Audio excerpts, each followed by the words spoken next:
Invitada. Radio América presenta Hablemos de Educación Superior, Ciencia, Tecnología e Innovación. Para el efecto recibimos, como decíamos, a nuestra invitada. Se trata de Andrea Montalvo, secretaria CENESID, a quien agradecemos por atender esta invitación. Mi estimada secretaria, gracias por estar en este estudio. ¿Cómo está? Buenos días. Jorge, buenos días. Un cordial saludo a su distinguida audiencia. La hemos invitado, secretaria, para hablar temas obviamente referentes a la educación superior, y quiero empezar con el tema del registro nacional, que es una tarea que está llevando adelante la CENESID, pero la pregunta es, ¿cómo está este proceso? Bueno, hasta el corte de ayer, sí, efectivamente, como lo has mencionado, el registro nacional es el disparador, que el proceso que arranca todos los procesos de admisión de las universidades. ¿Y esto por qué? Pues porque necesitamos un registro único de cada uno de los aspirantes, para poder también pues consumir la información oficial de distintas fuentes, como del registro civil, las notas del Ministerio de Educación, en fin, todos esos datos que nos permiten y les permiten a las universidades pues aplicar sus políticas de acción afirmativa, aplicar el propio reglamento con un dato oficial y único de cada uno de ellos. ¿Hay un cruce de información con las otras entidades como registro civil? Exactamente. Nosotros hacemos un cruce con el registro social para políticas de acción afirmativa, es decir, para poder definir la vulnerabilidad de las personas, también con si tienen discapacidad. Cruzamos también con Minedu para saber sus notas del bachillerato, con las mismas bases del CENESID, es decir, tenemos una información real y veraz del joven, no una encuesta quizás que... No sé si ustedes se acuerdan, hace varios años, en anteriores gobiernos, se hablaba de una encuesta de factores asociados. Sí. Esa encuesta no es competencia de CENESID definir la vulnerabilidad, y por eso es que desde hace 2 años venimos trabajando con el registro social para que, de acuerdo a sus competencias, pues en conjunto se definan estas políticas de acción afirmativa. ¿Esto de la política de acción afirmativa significa un puntaje adicional si se lo merece, entre comillas? Exactamente. Las políticas de acción afirmativa van por dos caminos. Es la política pública que implementamos sobre la normativa. En primer lugar, puntos adicionales por determinadas condiciones de vulnerabilidad, y además un orden de asignación. Es decir, además de los puntos adicionales que se entregan, pues hay un orden al momento de asignar los cupos en cada una de las carreras. Por ejemplo, a personas con mayor vulnerabilidad, personas de mérito académico, también bachilleres para asegurar la continuidad educativa, grupos tradicionalmente excluidos. ¿Y qué tipo de datos se registran?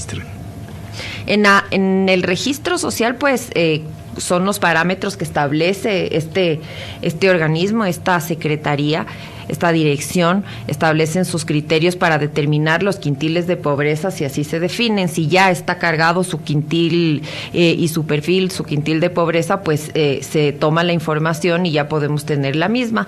Y si no está registrado el joven en el registro social, pues lo hace en ese momento. Ahora, esto, Jorge, solo esto se ha determinado en entrega por porcentajes, ¿no? Por méritos, por vulnerabilidad, por pueblos y nacionalidades. Pero ¿sobre qué elementos se decidieron estos porcentajes que se van a entregar? Bueno, la política pública siempre tiene que partir de una investigación y de los datos que tenemos. ¿Qué hemos hecho desde el día 1 de este gobierno? Pues estudiar cuál es la problemática en el momento de asignar los cupos. Es decir, vemos que el grupo de personas, por ejemplo, de bachilleres que acceden a la educación superior semestralmente, bordean los 60,000, los 80,000, y se ven rezagados por el otro grupo de personas que siguen postulando por el proceso. También evidenciamos que tan solo el 60%, en el mejor de los casos, en procesos anteriores, 60% de personas, por ejemplo, en situación de pueblos y nacionalidades, tenía un cupo.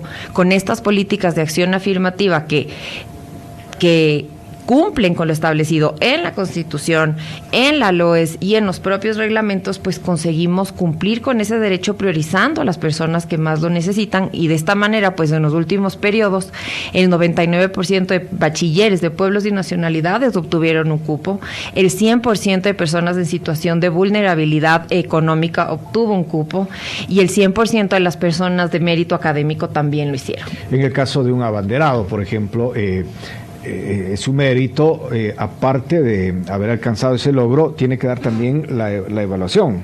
Exactamente. La evaluación, esto es importante y gracias por mencionarlo. Siempre recordemos que el proceso de acceso a la educación superior no se queda con el acceso como tal. Hablamos de acceso, permanencia y titulación. Y para poder conseguir una permanencia adecuada, una graduación, titulación adecuada, es importante conocer el perfil del joven con cualquier mecanismo de evaluación que se establezca. Si efectivamente haber establecido durante años un proceso con una evaluación que solo te arrojaba una nota, era un despropósito para el sistema como tal en términos académicos. Ahora, ¿qué hacen las universidades? Pues no solamente es una evaluación de conocimientos como se tomaba antes, por ejemplo, en carreras como música se hace una audición, o en carreras como medicina, pues se establecen otros criterios de evaluación que te permitan que tú evalúes, que mires cuál es el perfil del joven, sus destrezas, pero también sus debilidades sobre las que tienes que trabajar, pues, y que su camino por la educación sea el correcto. Secretaria, se termina el proceso de registro nacional, ¿y cuál es la siguiente fase?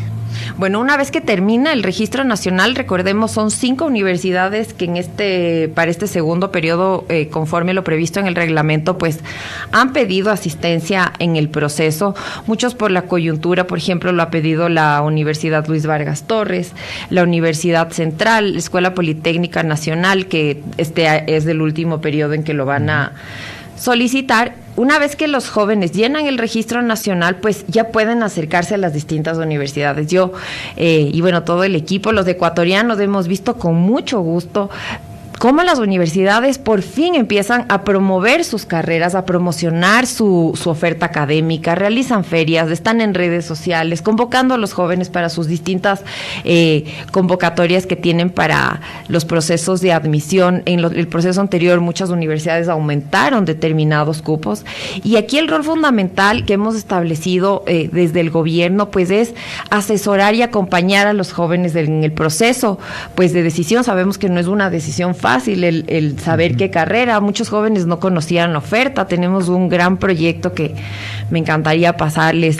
se llama U-Tour. Los jóvenes se han acercado a las universidades ecuatorianas a conocer no solamente qué carreras ofertan, sino también pues sus servicios de bienestar, cómo está su campus, cuáles son sus laboratorios, y así pues que los jóvenes tengan las herramientas para conocer, como la orientación vocacional, también la nivelación general. Es decir,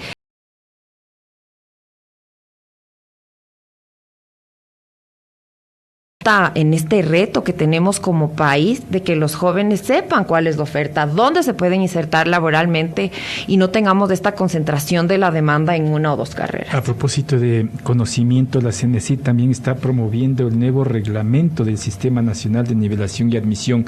¿Cómo se trabajó este nuevo reglamento y en qué consiste? Bueno, el reglamento del Sistema Nacional de Nivelación y Admisión, recordemos que es un proceso que tuvo un giro importantísimo para nuestro país. Estamos muy contentos de haber sido pioneros, de que por fin exista una libertad por parte de los jóvenes de acercarse a la universidad, que no se vean atados a una cartera de Estado, a una ventanilla única donde tan solo veían un listado de carreras y un listado de universidades y no conocían pues el proceso. ¿Cómo vamos puliendo el reglamento? Pues siempre articulado con los distintos actores, es decir, con las universidades. Se publica el reglamento, los cambios que se van haciendo se publican en el portal ciudadano correspondiente para que se hagan las observaciones, las recogemos y vamos puliendo pues esas esos artículos que necesitamos para que el sistema pues siga fluyendo de la mejor manera. Es decir, el reglamento va sufriendo modificaciones conforme las necesidades. El reglamento conforme a las necesidades, o si ya superamos, por ejemplo, ahora en esta primera coyuntura donde esta primera fase de transición de un acceso concentrado en una cartera de Estado, pues en el reglamento establecimos varios criterios pormenorizados del proceso que ahora en conjunto con las universidades se los fue puliendo y ya podemos pues establecer un reglamento que tenga los criterios mínimos y básicos de monitoreo a las universidades, por ejemplo, permitir, lo cual no hacía mucho sentido en todo momento, lo que les comentaba, que la evaluación se la consideraba como una evaluación como tal, cuando sabemos que existen varias herramientas para evaluar y para definir cuál es el perfil que estamos recibiendo del joven, un test de habilidades y competencias. Eso no estaba abierto, eso lo hemos cambiado ya para ese proceso, una vez que las universidades en conjunto dicen, bueno, nosotros vamos a establecer este criterio de evaluación, o vamos a establecer, como les hablaba, una audición,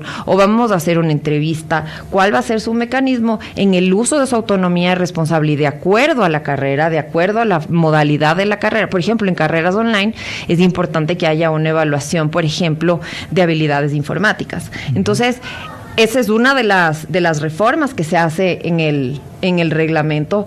Yo por eso creo que es importante siempre que en la normativa secundaria los gobiernos y los distintos actores estén pendientes y de que se vaya actualizando conforme a las necesidades, la política pública que se establezca, y en esa línea pues siempre cumpliendo con lo que establece el marco normativo, que en este caso es la LOES, el Reglamento de Régimen Académico como tal, y en primera instancia la Constitución. Secretaria, en la parte final, ¿cuántos estudiantes se han registrado en el Registro Nacional ya? Bueno, hasta el momento, hasta el corte del día de hoy por la mañana, son 170,000 jóvenes que ya están, personas que ya están en el Registro Nacional. Recordemos que pueden ser las personas que ya hicieron su registro nacional en el periodo anterior, no deben repetir, tan solo tienen que actualizar sus datos, y las personas que quieran hacer el proceso desde cero, pues están también las opciones para hacerlo. Con eso me quedo, secretaria, le agradezco por su tiempo. Muchas gracias, Jorge, y bueno, decirles a los jóvenes, si me permiten, por favor, que utilicen las herramientas, que conozcan las universidades. La formación tecnológica también es una excelente opción.